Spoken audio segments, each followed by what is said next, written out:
మీరందరూ గుర్తుపెట్టుకోవాల్సింది ఈ హింసకు తావుందా, ఇలాంటి నేర చరిత్రకు తావుందా మనం ఆలోచించుకోవాల్సిన అవసరం ఉంది.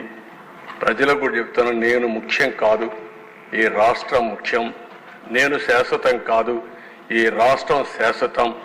అలాంటి ఈ రాష్ట్రాన్ని ఏ విధంగా మనం ముందుకు తీసుకుపోవాలో ఆలోచించవలసిన బాధ్యత. ఏదో ఇక్కడ అందరినీ మనల్ని ఇబ్బంది పెట్టారని నేను మాట్లాడడం లేదు. మీ అందరికీ ఇబ్బంది ఉంది, నన్ను ఇబ్బంది పెట్టారు.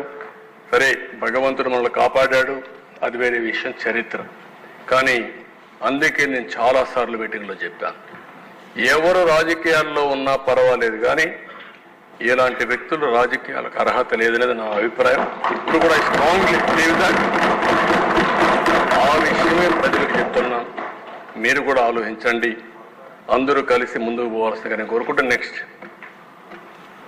ఇప్పుడు వే ఫార్వర్డ్. పోలీస్ శాఖ పూర్తిగా ప్రవర్తనలోనే మార్పు తీసుకొస్తాం. కొత్త క్రిమినల్ చట్టాలపైన అవగాహన పెంచుతాం, చర్చ చేస్తాం. లా అండ్ ఆర్డర్ ఎందుకు అవసరం, లా అండ్ ఆర్డర్ యొక్క ప్రాముఖ్యత ఏంటి, లా అండ్ ఆర్డర్ ఉంటే ఏమేమి లాభాలు వస్తాయో అన్నీ కూడా చర్చ చేస్తాం.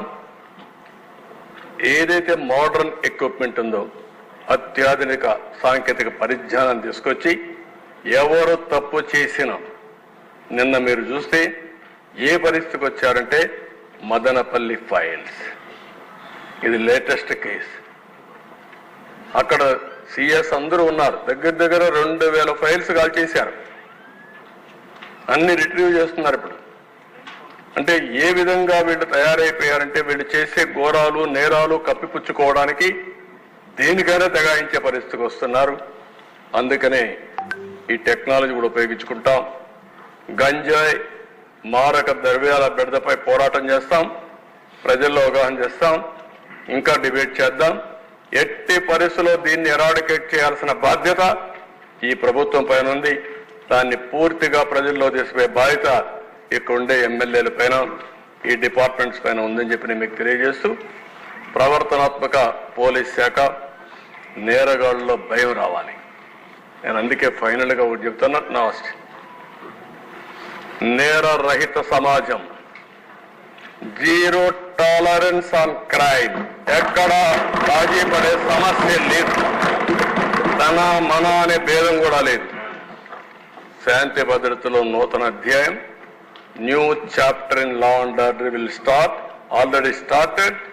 ఎవరైనా మారకపోతే మళ్ళీ చెప్తున్నా, ఈ హౌస్ ద్వారా ఎట్టి పరిస్థితుల్లో మీరు మారకపోతే దాని సీక్వెన్సెస్ కానీ దాని కాన్సిక్వెన్సెస్ కానీ మీరు ఫేస్ చేసే పరిస్థితి వస్తుంది.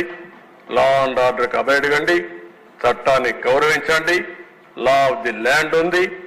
అదే సమయంలో నేరస్తులు కూడా రాజకీయాల్లోకి వచ్చి నేరాలు ఘోరాలు చేయడానికి రాజకీయం ముసుగేసుకుంటే మాత్రం ఆ రాజకీయం ముసుగు చేసి ఎవరైతే నేరాలు చేసిన వాళ్ళని నేరస్తులుగానే ట్రీట్ చేసి పనిష్ చేస్తామని చెప్పి కూడా ఈ హౌస్ లో మరొకసారి మీ అందరికీ తెలియజేసుకుంటూ, 5 ఏళ్లలో జరిగింది ఇది.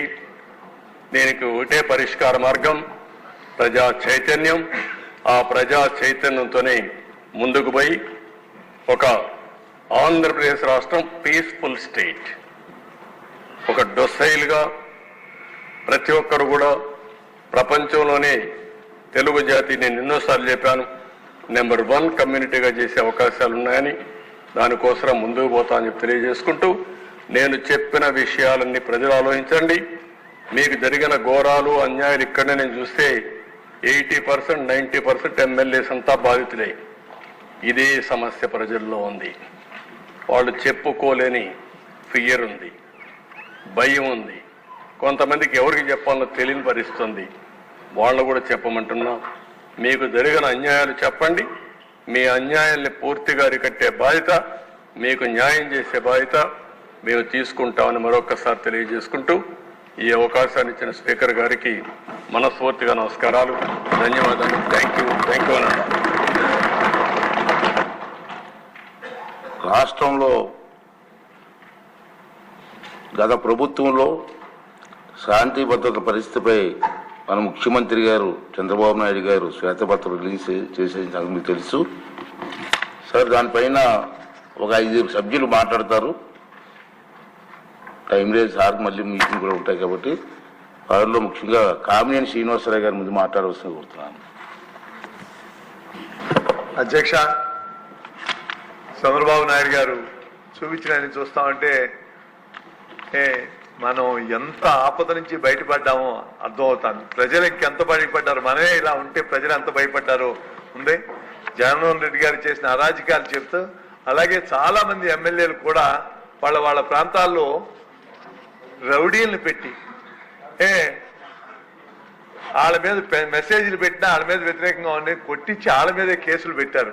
అందుకని జస్ట్ వాళ్ళ మీద ఇప్పుడు మనం రౌడీ షీట్లు పెడతాం కదా అధ్యక్ష, వాళ్ళని ప్రత్యేకంగా గుర్తించి కొందరిని ఇట్లాంటివి జరగకుండా ఉండాలంటే జిల్లా బహిష్కరణ అని ఉన్నాళ్ళని పెడితే తప్ప ఇట్లాంటి ఆగు అధ్యక్ష. తప్పకుండా ఆండ్ ఆర్డర్లో ముఖ్యమంత్రి గారు చెప్పిన వైట్ పేపర్ చూస్తే మనం ఈ రాష్ట్రాన్ని కాపాడుకోవాల్సిన బాధ్యత ఉంది. దాంట్లో ఇలా స్థానికంగా జరుగుతున్న దుర్మార్గులను కూడా శిక్షించవలసిందిగా కోరుతూ మీ దగ్గర సెలవు తీసుకున్నారు. డాక్టర్ రామాంజనేయులు గారు పత్తిపాడు. ఈ 5 సంవత్సరాల వైసీపీ పాలనలో జరిగినటువంటి దాష్టికము, దౌర్జన్యము, ఈ సంఘటనలో బలైనటువంటి వ్యక్తిగా, ముఖ్యంగా కేంద్ర తెలుగుదేశం పార్టీ కార్యాలయంపై దాడి చేసినప్పుడు అక్కడ ఉన్నటువంటి వ్యక్తిగా, ఆ దాడిని ప్రత్యక్షంగా చూసి బలైనటువంటి వ్యక్తిగా 2 మాటలు మాత్రమే చెప్పదలిచాను. ఆ రోజు సీకే ఫంక్షన్ హాల్ అధ్యక్ష, అది మన పోలీసు హెడ్ ఆఫీస్కి పక్కనే ఉంటుంది అధ్యక్ష. మరి ఆ రోజు ఉన్నటువంటి డీజీపీ గారు ఆ రోజు కార్యాలయంలోనే ఉన్నారు. ఆ రోజు మా అధినేత చంద్రబాబు నాయుడు గారు, నేను అక్కడ హెచ్ఆర్డీ చైర్మన్ మాల్యాద్రి గారు మా అందరు నాయకులతో మాట్లాడడానికి రావాలని వస్తున్నారు. అయితే మరి ఆ వెంకటేశ్వర స్వామి మహాత్మ్యమో ఏదో కానీ ఆయనకు వేరే కార్యం పడవడం వల్ల జూమ్లో మాట్లాడదామన్నారు, ఆయన రాలేకపోయారు.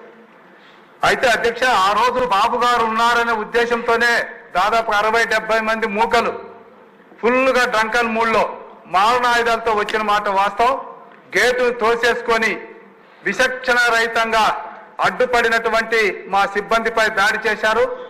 మేము ఆ రోజు బతికి బయటపడ్డామంటే కేవలం మా లోకేష్ బాబు గారు తీసుకున్నటువంటి టెక్నాలజీ. ఆ కార్యాలయంలో తలుపులు తీయడానికి ఒక లాక్ సిస్టమ్ ఉంటుంది అధ్యక్ష, అందులో మేము ఉన్నాం కాబట్టి ఆ రౌడీ వెధవులకి, ఆ మూర్ఖులకి ఆ తాళం తీసే విషయంలో అర్థం కాక వదిలేసి వెళ్ళారు. కానీ లేదంటే ఆ రోజు వల్లరామయ్య గారు కానీ, నేను కానీ, మాలేంద్ర గారు కానీ, పట్టాభి గారు కానీ ఎవ్వరు బతికుండే వాళ్ళం కాదు.